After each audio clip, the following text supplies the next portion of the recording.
السلام علیکم ورحمۃ اللہ وبرکاتہ۔ امید ہے کہ آپ سب لوگ خیر و عافیت کے ساتھ ہوں گے۔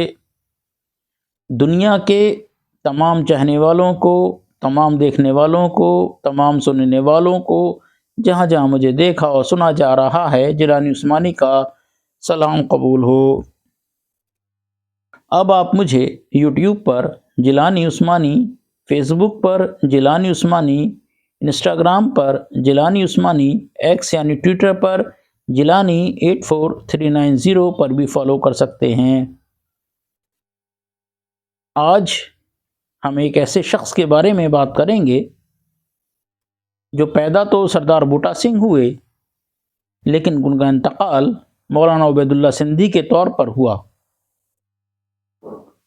ان کی کہانی کیا ہے، ان کا سفر کیا ہے، آئیے جانتے ہیں۔ سن 1857 کی جنگ آزادی میں ہندوستانیوں کو بالآخر شکست کا سامنا کرنا پڑا اور انگریزی سامراج دلی پر قابض ہو کر پورے بر صغیر پر بلا شرکت غیر حکمران بن گیا۔ انہی حالات اور واقعات کے تحت مسلمانوں کی دو تحریکوں نے جنم لیا۔ ایک تحریک سر سید احمد خان اور ان کے ساتھیوں کا علی گڑھ تعلیمی منصوبہ تھی، جس کے تحت انگریز کی حاکمیت کو تسلیم کر کے آگے بڑھنے کا فیصلہ کیا گیا، جبکہ مسلمانوں کی دوسری تحریک میں مؤسس اور معید دارالعلوم دیوبند کے علماء مولانا قاسم نانوتوی اور ان کے رفقا تھے، جنہوں نے کسی نہ کسی طرح انگریزی سامراج کے خلاف جہاد فی سبیل اللہ کی راہ اختیار کیے رکھی اور آزادی کی شمع مسلمانوں بر صغیر کے دلوں میں مسلسل جلائے رکھی۔ مولانا عبید اللہ سندھی رحمۃ اللہ علیہ تحریک آزادی ہندوستان کے متحرک کارکن تھے، جنہوں نے امر عزیز کا کثیر حصہ دیوبند کی اٹھائی ہوئی تحریک کے تحت انگریز کے خلاف مسلسل اور انت تک جہادی کوششوں میں صرف کیے رکھا۔ رفتہ رفتہ حالات ایسے ہونے لگے کہ مولانا عبید اللہ سندھی نے بھی سیاسی محاذ کو ہی انگریز کے مقابلے کے لیے موضوع جانا، اور اس طرح انہوں نے تحریک آزادی یہ ہند کو پرجوش سیاسی کارکن کا کردار بھی بخوبی ادا کیا۔ مولانا عبید اللہ سندھی کی حالات زندگی کیا ہے، آئیے کتنی عجب ہے آپ سن 1872 میں پنجاب کے ضلع سیالکوٹ کے گاؤں چیاوالی میں سردار رام سنگھ کے یہاں پیدا ہوئے، جو اپنے بیٹے کی پیدائش سے قبل انتقال کر چکے تھے۔ آپ کی پیدائش ہجری سن 1289 جبکہ تاریخ 12 محرم الحرام تھی اور دن جمعۃ المبارک کا تھا۔ مولانا کی والدہ کا نام پریم کور اور والد سردار رام سنگھ بنیادی طور پر کھتری جات کے ہندو تھے، جبکہ شادی انہوں نے سکھ خاندان میں کی تھی اور پھر بعد میں سکھ ہو گئے تھے۔ مولانا عبید اللہ کا نام خاندان میں سردار بوٹا سنگھ رکھا گیا۔ مولانا عبید اللہ سندھی جب 2 برس کے ہوئے تو ان کے دادا بھی چل بسے، سو ان کی والدہ ان کو لے کر ڈیرہ غازی خان کے گاؤں جامپور میں اپنے مائکے آ گئیں۔ وہیں پر سن 1878 میں مولانا عبید اللہ سندھی کی عبوری تعلیم کا آغاز ہوا۔ انہوں نے ریاضی، الجبرا اور تاریخ ہند کے مضامین پڑھے۔ سن 1884 میں جب اس وقت کے سردار بوٹا سنگھ ابھی محض 12 برس کے ہوئے تھے تو انہوں نے ایک نو مسلم عالم دین عبید اللہ معلیل کوٹلی کی کتاب تحفۃ الہند ملی۔ اس کتاب کا مطالعہ کرنے سے دل و دماغ الہی نور سے جگمگا اٹھے اور وہ خود سے اسلام کی طرف مائل ہو گئے۔ انہوں نے کتاب تحفۃ الہند کے مصنف کے نام پر ہی اپنا نام عبید اللہ رکھ لیا۔ سن 1888 عیسوی میں جب مولانا عبید اللہ 16 برس کے ہوئے تو آپ سید العارفین حضرت حافظ محمد صدیق کی خدمت میں سکھر جا پہنچے۔ شیخ نے کلمہ پڑھایا اور بیعت سے سرفراز کیا۔ اور پھر باطنی توجہ کے ذریعے استماع و سالق منعقد عطا فرمائی، جس سے مولانا عبید اللہ سندھی کے قلب میں شریعت اسلامیہ راسخ ہو گئی۔ حضرت نے مولانا کو اپنا دینی بیٹا بنا لیا اور 3 ماہ اپنے پاس قیام کرنے کے بعد انہیں اپنے خلیفہ اول حضرت مولانا ابو السراج اولیٰ کے پاس دین پر بھیج دیا۔ مولانا عبید اللہ کے اساتذہ میں مولانا عبد القادر، مولانا خدا بخش، مولانا احمد حسن کانپوری، مولانا محمد قاسم ننوتوی محتمم دارالعلوم دیوبند، مولانا حافظ احمد اور حضرت شیخ الہند مولانا محمود حسن اور مولانا رشید احمد گنگوئی جیسے جید اور مستندریز عالم دین شامل ہیں۔ اور جب امتحان کی باری آئی تو مولانا رشید احمد دہلوی نے مولانا عبید اللہ سندھی کے جوابات کو بھی بےحد تعریف و توصیف فرمائی اور ارشاد کیا کہ اگر اس طالب علم کو کتابیں ملیں تو یہ شاہ عبدالعزیز کا ثانی ہوگا۔ شیخ الہند مولانا محمود حسن سے تدریس کا اجازت نامہ ملنے پر مولانا عبید اللہ سندھی سن 1891 میں امروٹ سکھر آئے، جہاں پر مولانا ابو الحسن تاج محمود امروٹی کے پاس قیام پذیر ہوئے۔ انہوں نے شادی بھی کی۔ سن 1897 تک مسلسل 6 برس دن رات انہوں نے سلسلہ درس، تدریس اور صالح کتب میں بسر کیے۔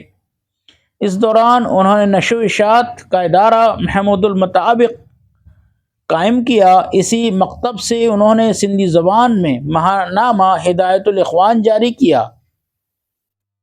سن 1897 میں شیخ الہند مولانا کو سیاسی کام کا حکم دیا۔ سن 1901 میں صاحب علم ملک صالح پیر رشید الدین کے ساتھ حیدرآباد جھرنا میں مرکز دارالاشاعت قائم کیا اور 7 برس تک علمی اور سیاسی کام کرتے رہے۔ اس طرح سردار بوٹا سنگھ، جو پہلے عبید اللہ، پھر مولانا عبید اللہ اور پھر اس کے بعد سندھ کی نسبت سے مولانا عبید اللہ سندھی ہو چکے تھے، اب انہیں نمایاں طور پر ایک سیاستدان، فلسفی اور عالم دین کا تعارف بھی ہو چکا تھا۔ سن 1909 میں آپ سندھ سے دیوبند منتقل ہوئے اور جمعیت الانصار قائم کی۔ یہ جمعیت دیوبند کے فاضلین کی تعلیم اور تربیت نظام پر غور و فکر کرنے، مسلمانوں بر صغیر کی تحریک حریت پھیلانے کے لیے قائم کی گئی تھی۔ سن 1913 میں آپ نے قرآن حکیم کی تفسیر فیض الکبیر کی سنہری شاہ ولی اللہ اصولوں کی روشنی میں سمجھانے کے لیے دہلی میں نظرۃ المعرفۃ القرآن کے نام سے ایک ادارہ قائم کیا۔ اس ادارے کے سرپرست شیخ الہند حکیم اجمل خان اور نواب وقار الملک تھے۔ سن 1914 میں جبکہ عالمی جنگ چھڑ چکی تھی تو اس وقت آزادی ہند کے لیے دیوبند کے عالی دماغوں نے ایک خفیہ منصوبے کی بنیاد رکھی، جس کے لیے پیغام رسانی ریشمی رومالوں کے ذریعے کی گئی۔ ایک دوسرے کو بھیجے جانے والے پیغامات ریشمی رومالوں پر تحریر کیے جاتے رہے اور اس طرح انگریز افسران حریت پسندوں کی کاوشوں سے بے خبر رہ جاتے۔ مگر اچانک ملتان کے ایک انگریز کمشنر کے پاس ایک شخص پیش ہوا، جس نے بتایا اس کا بیٹا افغانستان میں ہے اور اس کے اپنے ساتھیوں کے ہمراہ مولانا عبید اللہ سندھی کی قیادت میں انگریز کے خلاف سرگرم عمل ہے۔ اسی شخص نے کچھ زرد رنگ کے رومال انگریز افسروں کے سامنے رکھے، جن پر تحریری پیغامات درج تھے۔ یہ پیغامات روسی ترکمانستان گورنر، روس کے زار بادشاہ اور حزب اللہ کے قیام اور ان سے ہندوستانیوں کی بھرتی کے بارے میں ساری بات کھل چکی تھی۔ انگریز نے دارالعلوم دیوبند کو اپنے نشانے پر لے لیا۔ شیخ الہند سمیت متعدد کارکن پکڑے گئے اور مالٹا کے جزائر پر قید کیے گئے، مگر اس سے پہلے تحریقی ساتھیوں کو منتشر ہونے کی ہدایت کر چکے تھے۔ انہی کے حکم پر سن 1915 میں مولانا عبید اللہ سندھی کابل جا پہنچے۔ کابل میں 7 سال قیام کے دوران انہوں نے تنظیم جنود اللہ رواتیہ قائم کی جو ہندوستان اور افغانستان کی آزادی کے لیے جدوجہد کر رہی تھی۔ کابل میں آپ نے سن 1916 میں عبوری حکومت ہند قائم کی۔ اس حکومت میں آپ وزیر خارجہ تھے۔ سن 1922 میں کانگریس کمیٹی کابل بنائی، اس کے آپ خود صدر مقرر ہوئے۔ کانگریس کمیٹی کابل کے الحاق کو انڈین نیشنل کانگریس کے اجلاس میں باقاعدہ طور پر منظور بھی کیا گیا۔ سن 1922 میں مولانا عبید اللہ سندھی براستہ روس ترکی روانہ ہوئے۔ راہ میں 7 ماہ ماسکو قیام کیا۔ سن 1923 میں ترکی کے شہر انقرہ گئے، جہاں 4 ماہ قیام کے دوران انقلابی رہنماؤں عصمت پاشا، رؤوف بیگ اور دیگروں سے ملاقات کی۔ شیخ عبدالعزیز جاوید سے ملاقات اسی عرصے میں رہی۔ مولانا نے عمر عزیز کے 3 برس استنبول میں صرف کیے، جہاں اپنے یورپ کے تاریخ و ثقافت کا گہرا مطالعہ کیا، اور سن 1924 میں آزادی بر صغیر کا دستوری خاکہ جاری کیا۔ اس کے بعد آپ اٹلی ہوتے ہوئے سوئٹزرلینڈ چلے گئے۔ مولانا سن 1926 میں عازمین مکہ ہوئے۔ اس دوران انڈین نیشنل کانگریس، جمعیت علماء اسلام ہند، آل انڈیا مسلم لیگ اور دیگر جماعتوں نے مولانا عبید اللہ سندھی کی وطن واپسی کی کوششیں تیز کر دیں۔ آخر میں انگریز حکمران ان کی واپسی پر رضامند ہوئے اور سن 1939 میں مولانا کراچی کی بندرگاہ پر اترے، جہاں پر سندھ کے وزیر اعلیٰ A.B. سمرو نے علماء دین کے ہمراہ ان کا استقبال کیا۔ مولانا نے اپنے اعزاز میں تقریب کے دوران برکت الاعلیٰ خطاب کیا اور پھر جمعیت العلماء صوبہ بنگال کے اجتماع کے منعقد کلکتہ میں مولانا نے اپنا صدر مقرر کرنے کا اعلان کیا۔